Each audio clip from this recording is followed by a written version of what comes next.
Changing Yeah. subject, you wanted to be sure to talk about the route planning.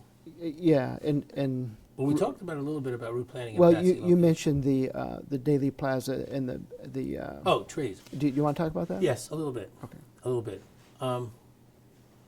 I was in my storage area looking for photographs pertaining to John Connolly about a year ago or 2 years ago, and because I'd always thought that there's something funny about the trees in Dealey Plaza, and I was in there looking at photographs that happened to be going through a file of FBI crime lab photographs, and the FBI had brought cameras down to Dealey Plaza and photographed the plaza to show where Zabruta was standing, much more next to different camera positions. And there's this tree in Dealey Plaza that's always been of interest to me because I think I see a man in that tree and some of these enlargements, which I stopped working on in '65 because they brought a lot of ridicule, and I don't want to get involved in that.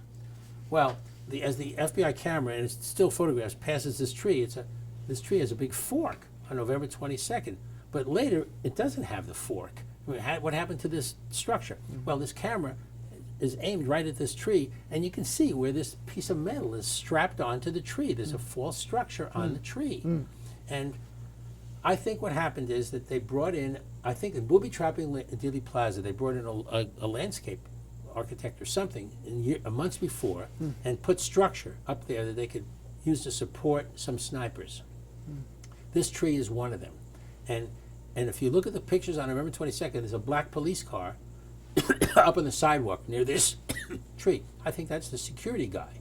In other words, keep people away? Yeah, to keep people away, to keep the situation under control, right. And so if you look at the picture on November 22nd, you see this structure like a tuning fork. A year later, I think it is, there's no longer a tuning fork there. What happened to the other part of the structure? But what's great about this FBI photograph is you can see the thing that is like it's strapped on with a turnbuckle or something. And I'm willing to have experts look at it, and you tell me that I'm making that up. I'm not. And I think that same kind of structural modification took place elsewhere on the plaza, and that's why, and this is what's really important, at the time of the assassination, there's about 6 witnesses who talk about smoke coming from the trees. It's very prominent. And they in don't the mean the testimony. trees right above the picket fence There's a area. couple They of mean areas. trees higher than that. Well, no, there's Or- the picket fence business with the smoke. Okay. And then this tree I don't have a smoke witness for. I got structure. But what about the smoke coming from the trees, to the right front of the car? What's causing the smoke? I mean, since when do trees smoke like that? right. But that happens on Dealey Plaza, and there's about 6 witnesses to it. People smell smoke and they see smoke. Right. So I think there's some kind of silenced guns going off or something like that in the tree. Okay. And in Dealey Plaza, in the book Feral America, he has a great passage which we could read into the soundtrack later in this project. And he says, the Kennedy assassination was the work of magicians. And it talks about the trickery that's involved. And then afterwards, even the scenery disappeared. I mean, it's a great paragraph written by Arthur Schlesinger, I'm sure, and based on information coming from RFK. And I think that's why RFK sent a friend of his to look into the whole situation at Fort Benning, Georgia, where the special forces are. He was looking to see who the snipers could be, I think. I don't know if he ever got to the bottom of it. I do not know that.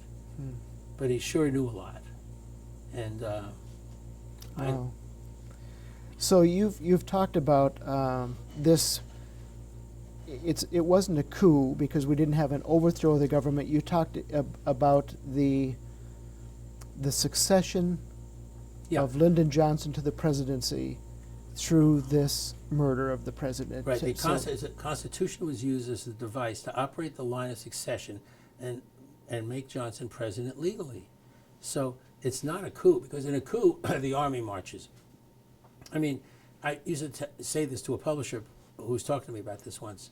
In a coup, I would call you, John, I can't meet you for lunch because, we had the coup and the army closed the highway between our towns or something. So everybody knows there's a coup and we can't meet for lunch, and it's just an accepted fact. Here in this country, all the highways are open, everybody meets for lunch, but everybody believes this myth that the assassin was this man in the building with a $20 rifle, which is really silly.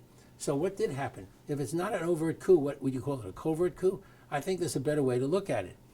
Because in a coup, you replace the government. The government was not replaced here. The Kennedy advisors stayed on because the government had already been penetrated. So many positions had been filled by Johnson. The most important one is Dean Rusk as Secretary of State. They'd been lobbying because Kennedy wanted Fulbright. So already the Johnson government, or elements of it, were in place. So a better way to look at it is, I think, to call it a political decapitation. You decapitate the president, the vice president becomes president, but a lot of people he wants are already in position, and he just goes on with the government. What is that? You could call it a secret coup, or a coup within the constitutional framework, or a political decapitation, by whatever name. But it's not the standard thing with tanks in the street. No, it is not. And the public is under the belief that Oswald killed the president. The official position of this government is that Lee Harvey Oswald assassinated President Kennedy. And Marina Oswald, that's what her fate is right now. She looks awful, by the way, recently. She used to be gorgeous. She looks awful. And the daughters have had to put up with this, and the family, and basically the American public. And it's debated on the internet with all kinds of people saying, oh, no, Oswald really killed the president. And it's a myth. It's a myth because the body was altered and the evidence is fraudulent. So that's the way this was designed to function, to make Lyndon Johnson president under circumstances that appear totally constitutional and a quirk of fate and a historical accident. And the guy that took the hit is Oswald, because he played the role of the assassin. He played a role, and evidence was falsified so that it was made to appear.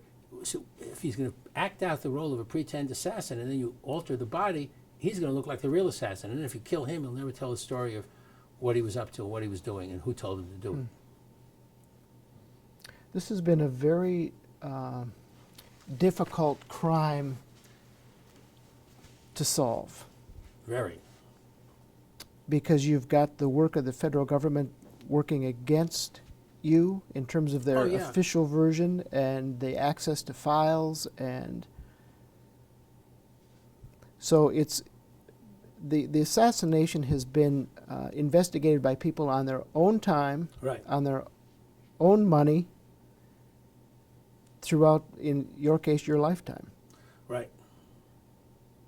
But I mean, it's interesting appearing here in Bismarck.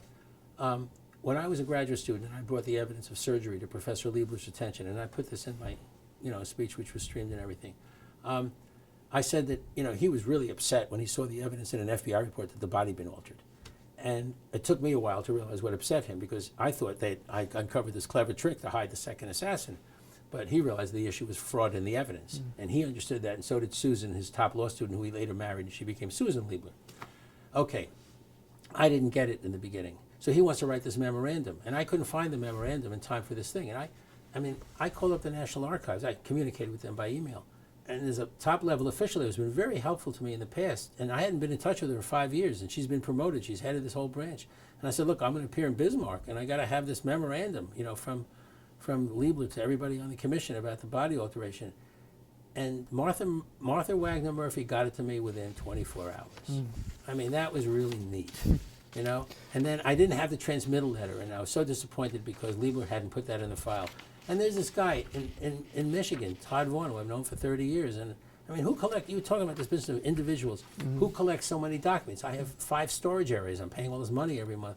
I called Todd and I said, Todd, do you have the Liebler memo from the Ford Library? Everybody got the Liebler memo.